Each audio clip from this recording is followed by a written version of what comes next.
বিসমিল্লাহ।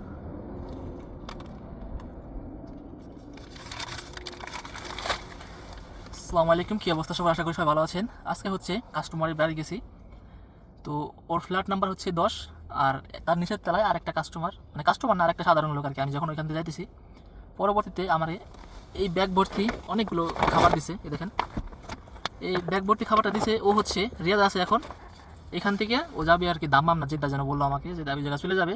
তো এই খাবারগুলো আমাকে দিয়ে দিচ্ছে, বলতেছে এগুলো তো নিবো না, তুই নিয়ে যা, এগুলো তোকে দিয়ে দিলাম। দেখেন কী কী ছিল খাবারটা। আইসক্রিম,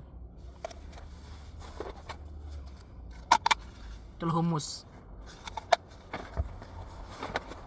আর এটা কি, দেখেন এটা কি দিছে, এটা কি আসলে আমি জানি না।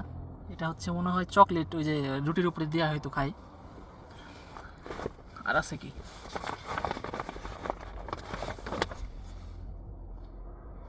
আর একটা আইসক্রিম বড়, এটা ওইটার এটা কি, কি চাটনির মতো দেখা যাইতেছে, কাবাব মনে হয়, কাবাব আর কি, পিস ছোটো ছোটো পিস করে কি করা, রুটি দিয়ে খাই সম্ভবত। আরেকটা আছে, এটা কি জানি না, দেখেন কেমন শর্মা যেভাবে গোল গোল করে রাখা আছে, তুমি মনে হইতেছে। হ্যাঁ, এটা শর্মা, এই হচ্ছে শর্মা। বিসমিল্লাহ।